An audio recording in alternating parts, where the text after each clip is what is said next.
ہزاروں سال پہلے کی بات ہے۔ یہ زمین بالکل ویران تھی، نہ انسان، نہ شہر، نہ آبادیاں، صرف ایک ہی مخلوق یہاں آباد تھی، وہ تھے جنات۔ جنات کے قبیلے زمین کے کونے کونے میں پھیلے ہوئے تھے، مگر ان کے درمیان ہمیشہ لڑائیاں، جھگڑے، فساد اور خونریزی جاری رہتی تھی۔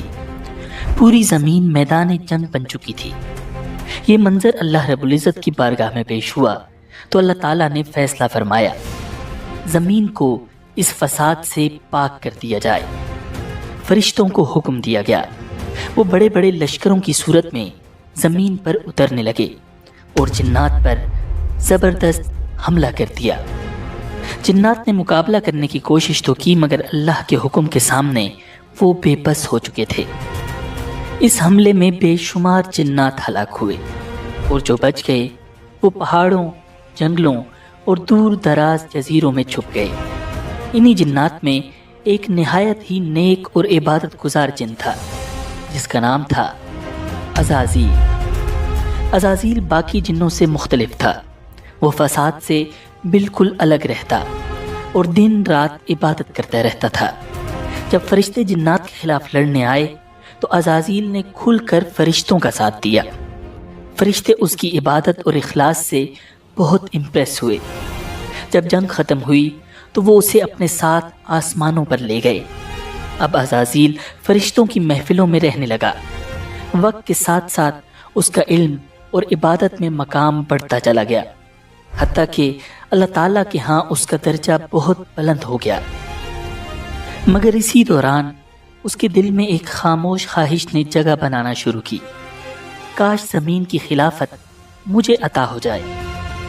وقت گزرتا جا رہا تھا، پھر ایک دن اللہ رب العزت کی طرف سے ایک اعلان ہوا، ایک ایسا اعلان جو سب کچھ بدل دینے والا تھا۔ اللہ تعالیٰ نے ارشاد فرمایا، میں زمین میں اپنا ایک خلیفہ بنانے والا ہوں۔ تمام مخلوقات میں ہلچل مچ گئی۔ سب کے ذہن میں یہی سوال تھا کہ زمین پر اللہ کا نائب کون ہوگا؟ فرشتے زمین پر اس سے پہلے جنات کا فساد دیکھ چکے تھے، تو انہوں نے حیران ہو کر اللہ رب العزت سے عرض کیا، کیا تو زمین میں ایسے کو خلیفہ بنائے گا جو فساد کرے گا اور خون بہائے گا؟ حالانکہ ہم ہر وقت تیری تسبیح اور پاکی بیان کرتے ہیں۔ اللہ تعالیٰ نے ارشاد فرمایا، میں وہ جانتا ہوں جو تم نہیں جانتے۔ دوسری طرف عزازیل یہ اعلان سنتے ہی بہت خوش ہوا۔ وہ بہت کانفیڈنٹ تھا کہ اللہ کے ہاں اس کا جو مقام ہے، اس لیے اب اس زمین کی خلافت تو اسے ہی ملنے والی ہے۔ لیکن پھر ایک ایسا واقعہ ہوا جس نے سب کو حیران کر دیا۔ اللہ تعالیٰ نے حضرت اسرائیل علیہ السلام کو حکم دیا کہ وہ زمین کے مختلف علاقوں سے مٹی جمع کریں۔ حضرت اسرائیل علیہ السلام نے پہاڑوں، میدانوں، ریگستانوں اور زرخیز زمینوں ہر جگہ سے تھوڑی تھوڑی مٹی جمع کی۔ یہ مٹی مختلف رنگوں کی تھی، کسی جگہ کی مٹی نرم تھی اور کسی کی سخت۔ اس مٹی سے اب اللہ تعالیٰ نے ایک نئی مخلوق تخلیق فرمانا شروع کی، انسان۔ جب پہلے انسان کی تخلیق مکمل ہوئی تو اس کا نام رکھا گیا آدم۔ پھر اللہ تعالیٰ نے ان میں روح پھونکی اور یوں انسانیت کی ابتدا ہو گئی۔ اب تمام مخلوقات کی نظریں حضرت آدم علیہ السلام پر تھی کہ ان میں کیا خاص بات ہے، وہ کیسے سب سے ڈیفرنٹ ہیں۔ اب اللہ رب العزت نے حضرت آدم علیہ السلام کو خاص علم عطا کرنا شروع کیا، ایسا علم جو اس سے پہلے کسی کو بھی نہیں دیا گیا تھا، نہ فرشتوں کو نہ جنات کو۔ اب اس علم سے متعلق امتحان لینے کی باری تھی۔ اللہ تعالیٰ کی طرف سے فرشتوں اور حضرت آدم علیہ السلام کا امتحان لیا گیا۔ فرشتے کسی سوال کا جواب نہ دے سکے، جبکہ حضرت آدم علیہ السلام نے تمام سوالوں کے ٹھیک ٹھیک جواب دے دیے۔ اب فرشتوں پر بالکل واضح ہو گیا کہ انسان ان سے بہت سپیریئر ہے۔ انہوں نے اللہ رب العزت کے حضور عرض کیا، یا اللہ، ہم صرف اتنا ہی جانتے ہیں جتنا تو نے ہمیں سکھایا، بے شک تو ہی علم والا حکمت والا ہے۔ اور پھر وہ دن آ گیا جب زمین کی خلافت کا فیصلہ کیا جانا تھا۔ مجلس میں تمام فرشتے اور عزازیل بھی موجود تھا۔ عزازیل کے دل میں انسان کے خلاف حسد کی چنگاری بھڑک رہی تھی، مگر اسے اپنی عبادت پر بہت ناز تھا، اور وہ سوچ رہا تھا کہ آدم تو بیچارہ مٹی سے بنا ہے اور میں آگ سے بنا ہوں، میں ہی یقیناً اللہ کے نزدیک افضل ہوں، خلافت تو مجھے ہی ملے گی۔ اور پھر اللہ تعالیٰ نے اپنا فیصلہ سنا دیا کہ زمین پر اس کا خلیفہ انسان ہوگا۔ عزازیل پر یہ خبر بجلی بن کر گری، وہ شوق میں چلا گیا، اس کی آنکھیں غم اور غصے کی وجہ سے سرخ ہو رہی تھیں۔ اب اللہ رب العزت نے تمام فرشتوں اور عزازیل کو حکم دیا، آدم کو سجدہ کرو۔ اللہ رب العزت کے اس حکم کے ساتھ ہی تمام فرشتے فوراً سجدے میں گر گئے، سوائے عزازیل کے۔ کسی کی مجال نہ تھی کہ اللہ کے حکم کا انکار کرے، مگر وہ بدبخت گردن اکڑائے غصے اور تکبر کے ساتھ کھڑا ہوا تھا۔ دربار خداوندی میں سناٹا چھایا ہوا تھا۔ اللہ تعالیٰ نے پوچھا، تجھے کس چیز نے روکا کہ تو سجدہ نہ کرے جب میں نے تجھے حکم دیا؟ ابلیس نے تکبر سے جواب دیا، میں اس سے بہتر ہوں، تو نے مجھے آگ سے پیدا کیا اور اسے مٹی سے۔ اللہ رب العزت نے نہایت جلال سے فرمایا، نکل جا یہاں سے، تجھے یہ حق نہیں کہ یہاں تکبر کرے، یقیناً تو ذلیلوں میں سے ہے۔ اب وہ عزازیل ابلیس بن چکا تھا، مردود اور شیطان، مگر بجائے شرمندہ ہونے یا توبہ کرنے کے اس نے اللہ تعالیٰ سے ایک حیران کن درخواست کی، مجھے قیامت تک مہلت دے دے، جس دن انسانوں کو قبروں سے اٹھایا جائے گا۔ اللہ رب العزت نے فرمایا، جا، تجھے مہلت دی گئی۔ لیکن ابلیس نے وہیں ایک اور اعلان کیا، جو کہ ایک چیلنج تھا، ایک سازش تھی۔ کہنے لگا، اب چونکہ تو نے مجھے گمراہ کیا ہے، اس لیے میں بھی قسم کھاتا ہوں کہ ان انسانوں کی گھات لگا کر تیرے سیدھے رستے پر بیٹھا رہوں گا، پھر میں ان پر چاروں طرف سے حملے کروں گا، ان کے سامنے سے بھی اور ان کے پیچھے سے بھی، اور ان کی دائیں طرف سے بھی اور ان کے بائیں طرف سے بھی، اور تو ان میں سے اکثر لوگوں کو شکر گزار نہیں پائے گا۔ اللہ رب العزت نے نہایت جلال سے فرمایا، نکل جا یہاں سے ذلیل اور مردار ہو کر، ان میں سے جو تیرے پیچھے چلے گا وہ بھی تیرا ساتھی ہوگا، اور میں تم سب سے جہنم کو بھر دوں گا۔ یوں ابلیس انتہائی ذلیل ہو کر بارگاہ خداوندی سے نکل گیا۔ وہ غصے اور انتقام کی آگ میں جل رہا تھا۔ اسے سب سے زیادہ غصہ انسان پر تھا، جس کی وجہ سے وہ اللہ رب العزت کی مجلس سے نکالا جا چکا تھا۔ اب حضرت آدم علیہ السلام کا اصل امتحان شروع ہونے والا تھا۔ انسان اور شیطان کا مقابلہ شروع ہونے والا تھا۔ حضرت آدم علیہ السلام جنت میں رہنے لگے، وہاں ہر طرح کی نعمتیں تھیں، لیکن پھر بھی وہ اکیلا محسوس کرتے تھے، انہیں تنہائی کا احساس ہوتا تھا۔ اللہ رب العزت نے ان کی تنہائی دور کرنے کے لیے ان کی زوجہ حضرت حوا علیہ السلام کو پیدا فرمایا، وہ ان کی ساتھی بنی۔ اب حضرت آدم اور حضرت حوا دونوں خوشی سے جنت میں رہنے لگے۔ اللہ رب العزت نے فرمایا، اے آدم، تم اور تمہاری بیوی جنت میں رہو، جہاں سے چاہو کھاؤ پیو، خوشی سے رہو، مگر ایک درخت کے قریب مت جانا، ورنہ تم ظالموں میں سے ہو جاؤ گے۔ جنت میں ہر طرف نعمتیں تھیں، آرام تھا، سکون تھا۔ صرف ایک درخت تھا جس کے قریب جانے سے اللہ رب العزت نے منع فرمایا تھا، مگر شیطان جو پہلے ہی جنت سے نکالا جا چکا تھا، حضرت آدم علیہ السلام سے حسد اور بغض میں جل رہا تھا۔ وہ چاہتا تھا کہ آدم اور حوا بھی اللہ تعالیٰ کی نافرمانی کریں تاکہ وہ بھی اس کی طرح جنت سے نکالے جائیں۔ اسی لیے وہ چپ کے آیا اور حضرت آدم اور حوا کے دلوں میں وسوسے ڈالنے شروع کر دیے۔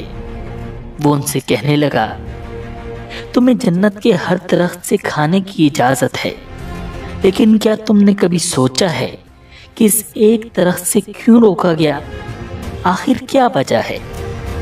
پھر اس نے جھوٹ بول کر کہا، تمہیں روکا اس لیے گیا ہے کہ اگر تم نے اس درخت کا پھل کھا لیا تو تمہیں ہمیشہ کی زندگی مل جائے گی، تم فرشتے بن جاؤ گے، تمہیں کبھی موت نہیں آئے گی۔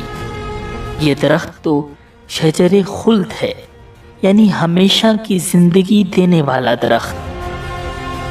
ابلیس نے بڑی نرمی، چالاکی اور جھوٹی قسموں کے ساتھ یہ ظاہر کیا کہ وہ ان کا خیر خواہ ہے۔ وہ بار بار کہتا رہا، میں تم دونوں کا بھلا چاہتا ہوں، میری بات مانو، اس درخت کا پھل کھا لو، دیکھنا تمہیں کیا مقام حاصل ہوتا ہے۔ حضرت آدم اور حوا نے کبھی جھوٹ سنا ہی نہیں تھا اور نہ کبھی کسی کو اللہ کی جھوٹی قسم کھاتے دیکھا تھا، تو بالآخر وہ دھوکہ کھا گئے اور اس درخت کا پھل کھا لیا۔ بس یہی وہ لمحہ تھا جس نے سب کچھ بدل دیا۔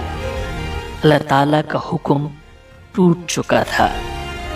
جیسے ہی انہوں نے پھل کھایا، فوراً جنت کا نورانی لباس ان کے جسموں پر سے غائب ہو گیا اور وہ گھبرا کر جنت کے پتوں سے خود کو چھپانے لگے۔ ان پر ایک دم شرمندگی چھا گئی۔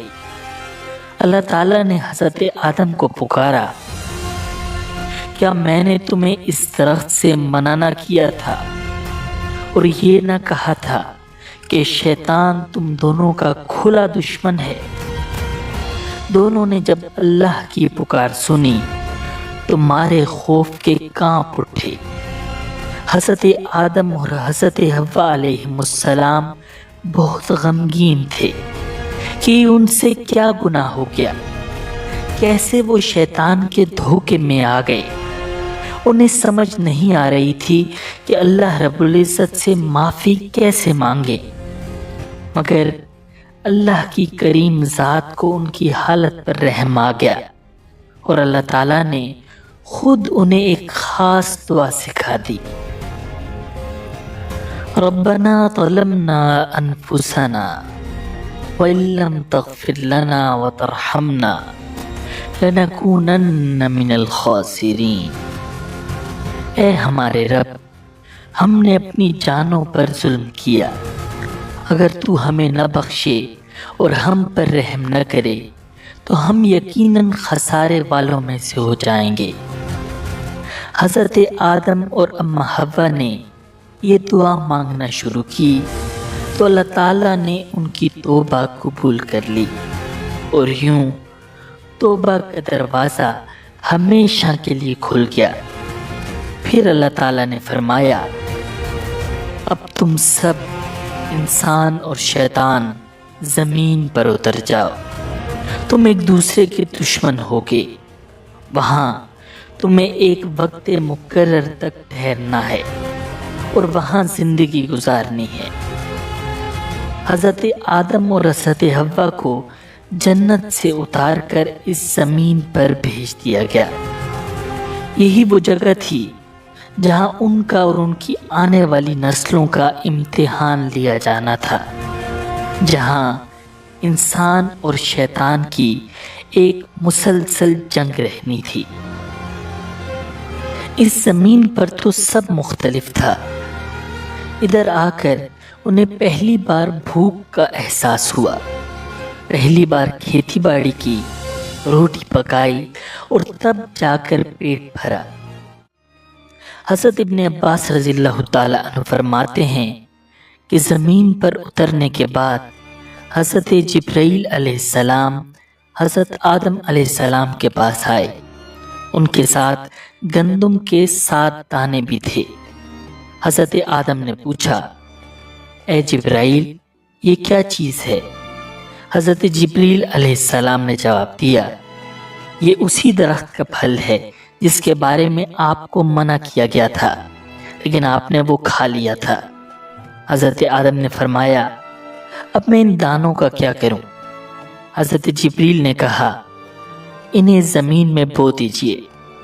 حضرت آدم نے ان دانوں کو زمین میں بو دیا۔ یہ دانے بہت وزنی اور بڑے تھے، دنیا کے عام دانوں سے کہیں زیادہ۔ کچھ عرصے بعد وہ دانے اگائے۔ حضرت آدم نے فصل کاٹی، دانے صاف کیے، پھر انہیں پیسا، آٹا گوندا اور روٹی بنائی۔ یوں حضرت آدم علیہ السلام نے زمین پر محنت کر کے کھانا کھانے کا طریقہ سیکھا۔ اسی طرح حضرت آدم علیہ السلام کا پہلا لباس بھی حضرت جبرائیل علیہ السلام کی مدد سے تیار ہوا۔ وہ بھیڑ کی اون سے بنا تھا۔ پہلے انہوں نے اون کاٹی، پھر چرخے پر دھاگا بنایا، پھر حضرت آدم علیہ السلام نے اپنے لیے ایک جبہ اور حضرت حوا کے لیے قمیص اور اوڑھنی تیار کی، اور یوں اس زمین پر انسانیت کا آغاز ہوا۔ انسان اور شیطان کی کہانی شروع ہوئی، ایک ایسی جنگ جو آج تک جاری ہے، جہاں شیطان انسان کو دھوکہ دیتا ہے، اسے بہکاتا ہے اور اللہ کے حکم سے روکتا ہے، اور انسان اکثر اس کے دھوکے میں آ بھی جاتا ہے۔ لیکن یاد رکھیں، کامیاب وہی ہے جو گناہ کے فوراً بعد اپنے باپ حضرت آدم علیہ السلام کی طرح ندامت کے ساتھ اللہ سے توبہ اور استغفار کرے، کیونکہ بے شک اللہ رب العزت کی ذات نہایت مہربان اور بخشنے والی ہے۔ اگر آپ کو یہ ویڈیو پسند آئی ہو تو اسے لائک کیجئے، اپنے خیالات کامنٹس میں بتائیں اور اسے اپنے دوستوں کے ساتھ ضرور شیئر کیجئے تاکہ سب تک یہ پیغام پہنچ سکے۔ ایسے ہی ایمان افروز واقعات کے لیے ہمارے چینل اسلامک ورلڈ ویو کو سبسکرائب کیجئے اور بیل آئیکن کو دبائیں تاکہ نئی ویڈیوز کی اطلاع آپ کو فوراً مل سکے۔ اب اگلی ویڈیو دیکھنے کے لیے یہاں کلک کیجئے۔ حضرت ابراہیم علیہ السلام اور شیطان کے پجاری نمرود کے درمیان ہونے والا عظیم مقابلہ۔ مجھے دیجئے اجازت، اللہ نگہبان۔